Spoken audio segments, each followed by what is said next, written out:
Oh, it's working. Okay, let me go to the glove bucket. Or the glove bowl. Do you want to tell people about the sacred glove bucket? Yeah, it used to be our fruit bowl, but now it is... Yes, so this whole episode is going to be about how to organize your home. All right, Lucas, so we were, we dropped off Ruby at our little school program. It's supposed to be 81 degrees today, allegedly. We were like, oh, we got to make a video. And we were trying to think of something to talk about. And what was on my mind was, how to effectively communicate with dysfunctional people. Because there's a lot of dysfunctional people in my life. Yeah, you're surrounded by them. I am surrounded by them. I'm sure a lot of people are surrounded by them, especially if you're related to them and you're forced to have them in your life, which is fine. But then you were like, no, I want to talk about healthcare. And I was like, oh shit, okay, let's talk about healthcare. Yeah, well, we've been sick for like going on 5 weeks now, and my whole career has been spent in the emergency room. So I have a lot of perspective on how that malfunctions, being on both ends and just watching you go through the gamut of trying to figure out what's wrong, how you can feel better, and what we can do to figure out what's going on, and just kind of watching you hit wall after wall. And being on that end of it was really frustrating and confusing. So yeah, I feel like that's really been the focus of most of our discussions, and trying to do the thing that I'm always advocating against, which is Googling your symptoms. And I was laying in bed thinking that maybe I just have leukemia now, or something crazy like that, because we really haven't got any answers or any help, and just kind of writing this out and thinking okay, this has got to be the last day. I wanted to tell my European viewers, welcome to the American healthcare system, where most of your energy is spent trying to figure out on your own what you might have. Right. Because I was paying an exuberant amount of money for healthcare. It was upwards of $500 a month for me and my daughter. And I ended up going to the ER because my fever was 103. And the doctor didn't the only thing he tested me for was COVID. And I was like, so what do I have? And he's like, I don't know. He's like, I really don't want to charge you for a bunch of other tests because it's not going to matter. And I was like, okay, cool. So it's 2022 and you can't tell me what I'm sick with because of our broken healthcare system. And then he and I talked for 45 minutes about how everything is, and how he's part of the problem. And then the nurse chimed in and she was like, I'm part of the problem. And also kind of gave me some attitude about how, well, it's partly because of the people who come in demanding MRIs when they just have a sprained ankle. He's like, we have to deter them. And I was like, okay, so I'm going to sit here sick as balls because you're worried. She's giving us a thumbs up. That's a badass truck too. That is a badass truck. Yeah, it's such a ball of spaghetti. You could start anywhere, and it's dysfunctional on almost every level, and it's definitely getting worse. I see that in the emergency room all the time, and the people that use that as a primary care source. But you understand, when we're in our predicament, and you don't really have any options.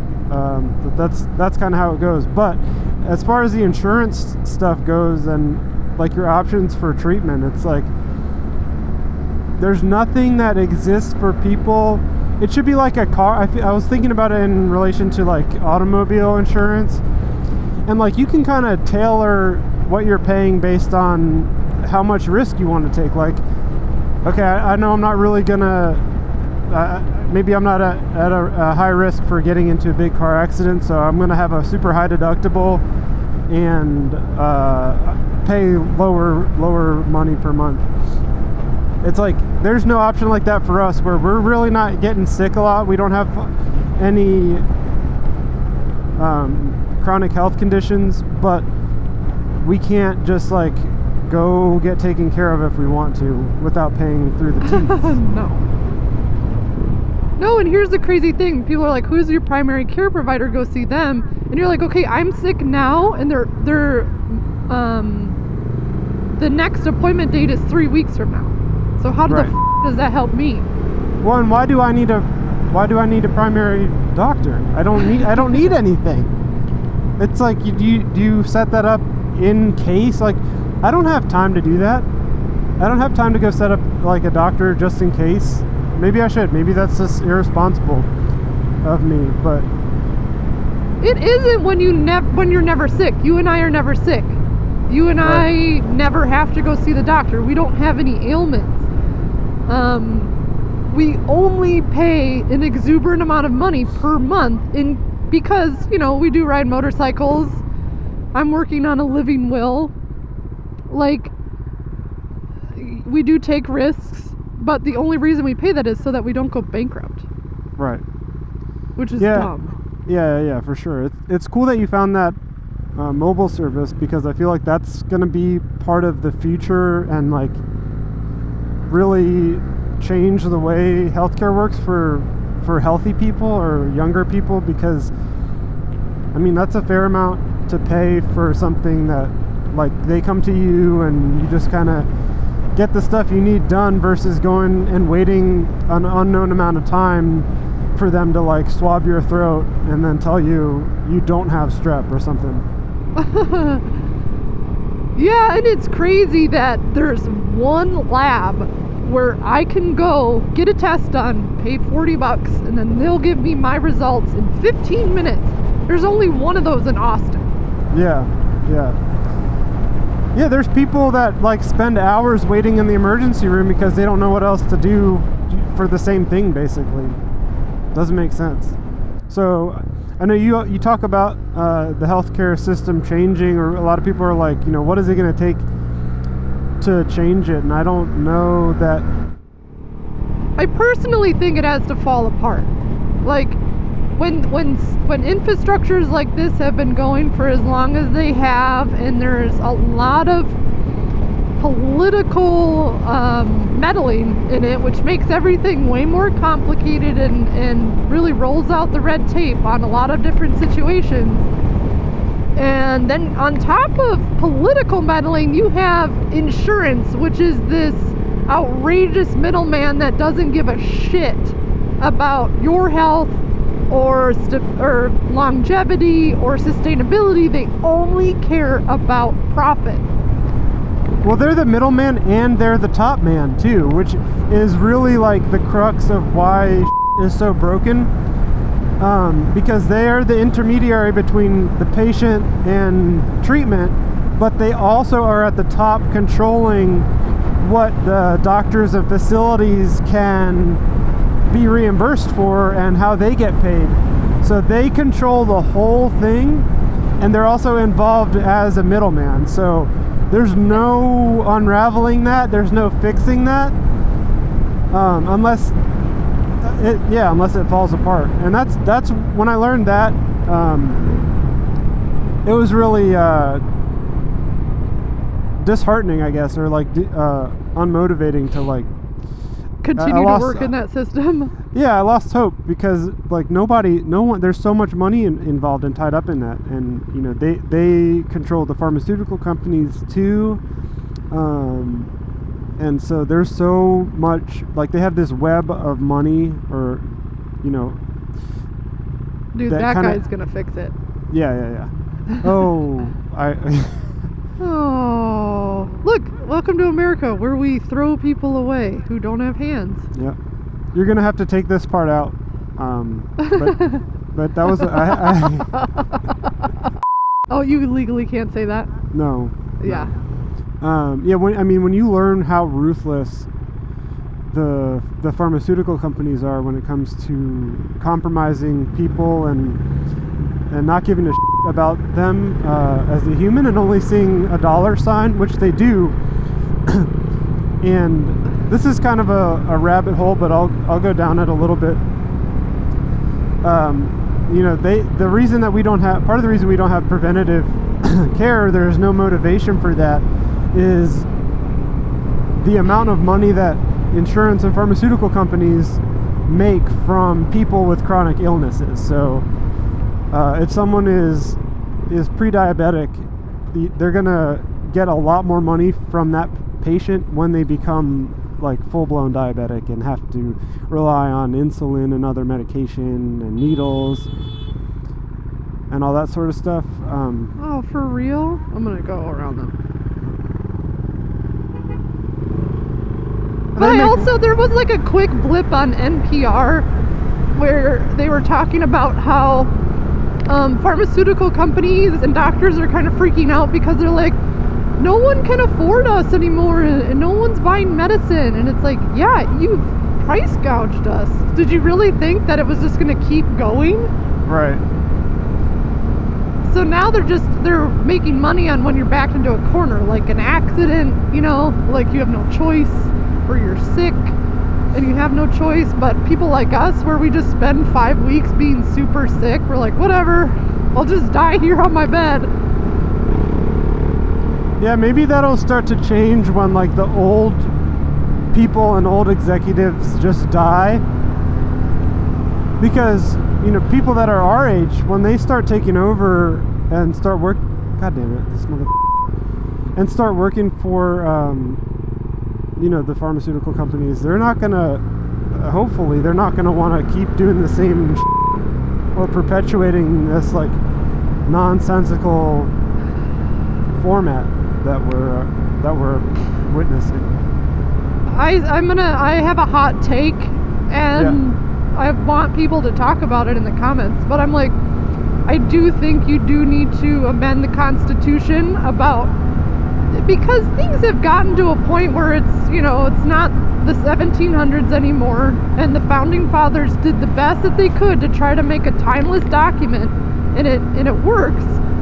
But it's like, if you revived all the founding fathers with electricity, shocked them awake, and you said, okay, look at how much money our hospitals are making. Look at this system. Look at what's going on. Everyone's sick. No one can afford it. And there's nothing a single person can do. They would amend the Constitution. Right. I think it's nefarious and evil regardless to have, I'm sure there's a term for it. It's like, obviously you want businesses to be sustainable and you want doctors to get paid, and there is no competitive market right now in healthcare. You know, there's no pricing, but it should be illegal to capitalize off of death and illness. It's just not okay. Well, there's no competition as for services or for like supply chain stuff either. Like when you see how much, or when I see how much the hospital's paying for like a cervical collar, it's just made out of foam and plastic. I mean, that's like cents to make, and they pay hundreds of dollars for it because that's just the contract that they have with the supplier, and they're like, sweet, we get to charge $100 for this piece of plastic that was made in Cambodia for almost nothing. You know, that's part of the problem too, and it gets really hairy when you think about all the things that they're just flippantly charging your insurance company $1 billion for. Like your MRI was like $14,000 or something. Yes, I had a blood clot after I had COVID passing behind my eye. So I wanted to go get an MRI, and you get the bill before insurance, and it was $14,000. And I was like, how many times has that machine been paid over and over and over again? It's not like it's a brand new technology that hospitals are like, you know, trying to pay their debts on. Right. And how long did the MRI take? Like a half 10 hour? minutes. Yeah. No, not even. It was super, super quick. I didn't have to wait or anything. I was in there for like maybe 10 or 15 minutes, which is good because any longer and I would have exploded. Yeah, I don't think I've ever had one, but dude, they're awful. If you're claustrophobic, especially, like, not a good thing. I just keep thinking about it malfunctioning and they're like, sorry, you're stuck in there forever. I don't know if this is what people want to hear when they click motorcycle content. Healthcare rants? I mean, I don't know. It feels good though to like get on a bike because that alleviates stress. We're going to go get breakfast. That alleviates stress. And sometimes you got to vent about broken in America in which there is an endless supply of. Is there anything that you want to know or any questions that you think about? I think about all of it all the time. I think as it relates to maybe like, my job and in the hospital, anything like that I would be able to answer. Oh yeah, let's go this way. You and I, because like since you've been an ER nurse for like a decade, you and I have often talked about, I was like, okay, how many boo-boo tummy aches did you get in the ER? And you're like, oh, that was 98% of it. It's so, and then how much of it is mental illness? Like how much of it is people that are like on the verge of a crisis, so they walk into an ER because they need help, but they don't know how to ask for it. And you're like, oh yeah, most of it. And as a psychedelic mental health proponent, donator, like I'm a huge advocate for that sort of stuff. I always think about an emergency mental health department. That would decompress a significant amount of the strain on the emergency department. How much burnout, how much nurse and doctor burnout would that quell? A lot. And it sucks because it's not like we don't want to take care of those people. We just don't have the tools to. And yeah, so, you're like, look, I can stick a catheter up your pee-pee. yeah, exactly. So not only does that impact our, compassion and just strain us because we don't have the tools to give them what they need, but on their end too, they're just like spiraling and they have no recourse either. And from all aspects of mental health, from like suicide to like abuse and finding help for people that need to be in a safe space to live. It's like, God, we don't have shit to give them. No, because we spend 30% of all of our income in which is taxes. That all goes towards mostly the defense budget. And then don't even get me started on how much money states and the country is making on sales tax. It's like every single transaction that's going on. And it's like, what do I get? Oh, well, you get a shitty road that's never paved and somebody comes and picks up your trash. And you're like, yeah, those trash men are being paid $15 an hour. Can I get something else? But if you want anything else, you've been brainwashed to think that that's socialism. And you're like, no, I just want a functioning system where I would like to pay less money in taxes. Sure, everybody would. Because that only really shits on the middle class and the upper middle class. You get so butt if you're making like a little bit more than poverty. Where was I going with that? I have a quick question. Like, do you need to not swear now that you're monetized? I can bleep it out. Okay. Well, you got a lot of work. You got a lot of work ahead of you. No, it's fine. A lot of butt yeah, it sucks. Like, I can't just like raw dog it. Yeah, raw dog my own content, but whatever. I gotta make 25 more cents. Yeah. Oh, you could wheat paste on that building. Oh yeah. Okay. I don't know how many possible fans walk or go by this, but well, the point is just the association and seeing it a lot. Well, I guess more to be continued. Is that more to come to be continued? I don't know. More to come before it continues. More continuing. Ooh, right here, baby. This is a motorcycle spot. Next to what is that? A Chevy Fiat? No, it's a Spark, I think. Didn't we drive that all? I was about to say a Spark. Didn't we drive that up your butt? Didn't we drive that up? Did we drive a Chevy Spark right up your butt? No, I think we took that up that mountain in the Pacific Northwest. Oh, we did.